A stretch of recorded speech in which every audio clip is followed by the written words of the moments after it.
are all wrong about the Saints Row Reboot. Anybody who has criticized the game, anybody who has said a single bad thing about it is wrong. Because, in case you didn't know, the Saints Row Reboot is the #1 selling game over in the UK. But does that really change anything at all? Well, before I get into it, if you could like and subscribe, I'd appreciate it.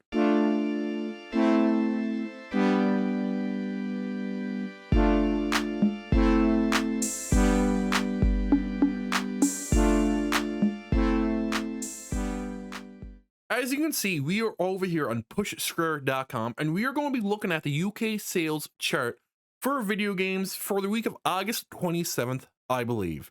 And if we scroll down here, not too far, we can see that Saints Row is the top contender. It's the top seller of video games over in the UK. That must mean we were all wrong, right? That the Saints Row Reboot is successful. Well, I don't think that is the case. When I say that this game isn't successful, this isn't my personal opinion. Well, it kind of is, but it's more stated in fact. My personal opinion would be saying that this game sucks ass. That the story's bland, the writing is just cringeworthy, and it is horrible. But that's not what I'm going to be talking about. When I say that this game isn't successful, what I mean is that it's just not. Any game that has tanked the stock of the parent company upon release isn't successful. And that is what happened with the Saints Row Reboot. We've seen that when the review embargoes got lifted for this game, that the Saints Row Reboot tanked, well, I shouldn't say really tanked, but dropped down the stock of Embracer, who is the parent company of Deep Silver. Now, you might be saying here, well, GamerGeek, it did sell #1 over in the UK. And I would say, you're correct. We can see it right here. We've all got eyes. But let's take a look at the rest of the list. So we have Horizon Forbidden West, which is a 7-month-old game. I believe it came out in February, I think. Then we have Nintendo Switch Sports, Mario Kart 8 Deluxe, Animal Crossing New Horizons, Pokemon, Minecraft, Gran Turismo 7, Grand Theft Auto Grand Theft Auto 5, which is like a decade old by now, and Lego Star Wars: The Skywalker Saga. So let's just for a second, let's take Saints Row off this list, okay? Just kind of like cross that out like that. Can you tell me the similarities that all the other 9 games have?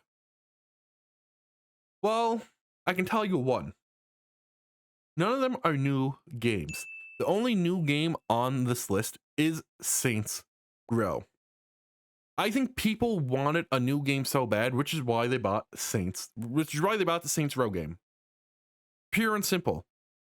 This game came out in August for a reason, and that reason I will get into just in a few seconds there. I'm not the type of person that's going to sit here and tell you that this sales chart is wrong.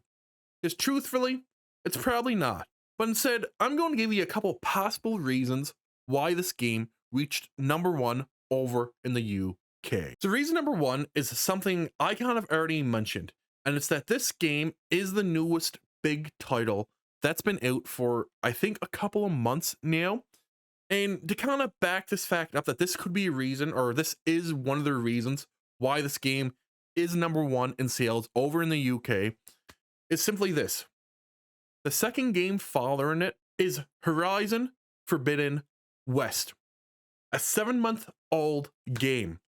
Grand Theft Auto 5 is even on the same list, and that game is over a decade old. So there's no doubt about it in my mind that this is one of the reasons why Saints Row reached the #1 sales over in the UK. Reason #2 kind of goes hand in hand with reason #1, and that is because it has the Saints Row name on it.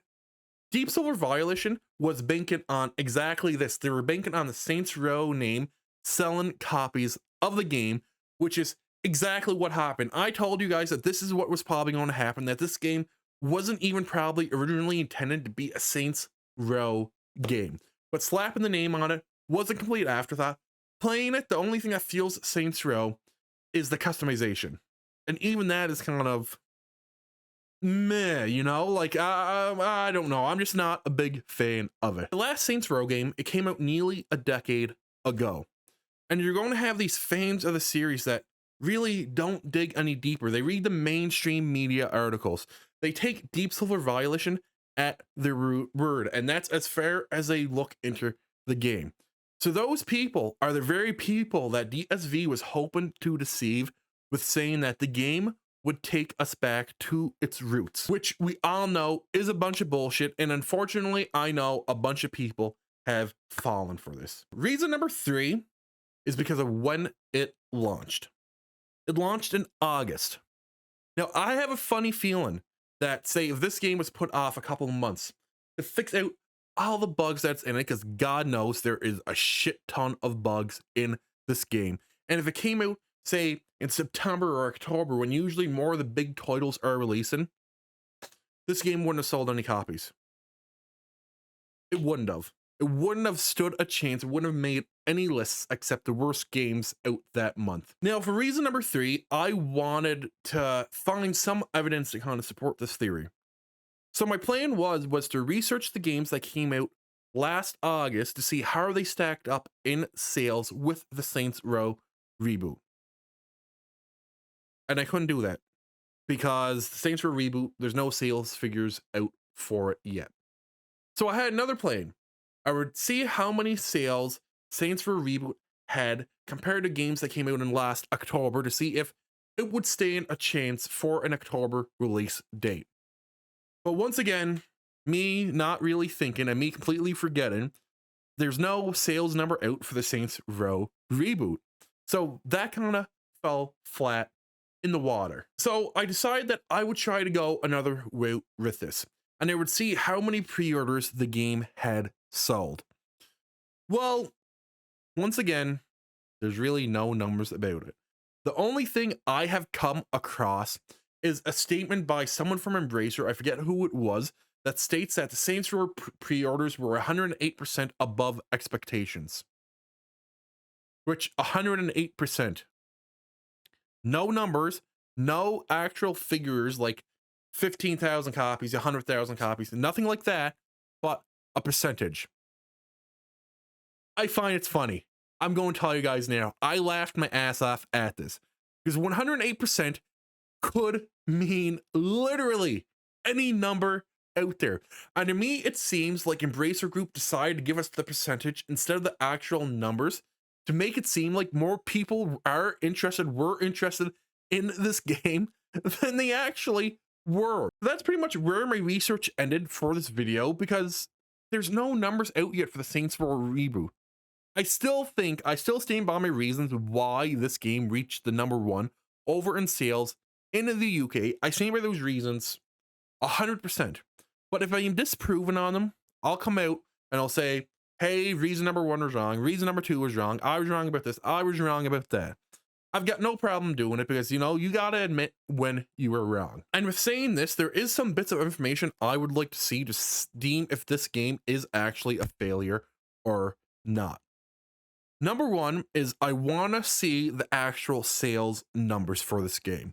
How much copies the game has sold. #2 is that I actually want to see the pre-order numbers for this game. No percentages. I want to see a number like 100,000, 115,000, stuff like that. And #3, I want to see just how much copies of this game actually got refunded. Because I know just from going on Twitter, just from going on the Saints Row Twitter page, you can see that a lot of people were getting refunds for this game, or I should say the people who could get them. And a funny thing that I find about the PushSquare article about the UK sales chart is this: 55% of physical copies of this game sold on the PS5. The PS5 had one of the buggiest launches for the game. I seen plenty of reports on Twitter about people not even being able to play the game because it was that bad. I even think the first patch that DSV put out was for the PS5 because of how bad it was. And the reason why I am bringing this up is because there's a lot of other PlayStation players who bought the game digitally, and because of the PlayStation's stupid refund fucking policy, they cannot get refunds for the game. I'm saying this because I think a large portion of the sales from this game is going to come from the PlayStation players who cannot get a refund for it. And I know I kind of run on a little bit of a rant there. I really probably should have went on this rant when I was talking about the sales numbers, but you know, it is what it is. I'm half retarded, so don't sue me. And number 4 is that I want to see if I can keep that number 1 position when new games get released. Because right now, it's only up against older titles.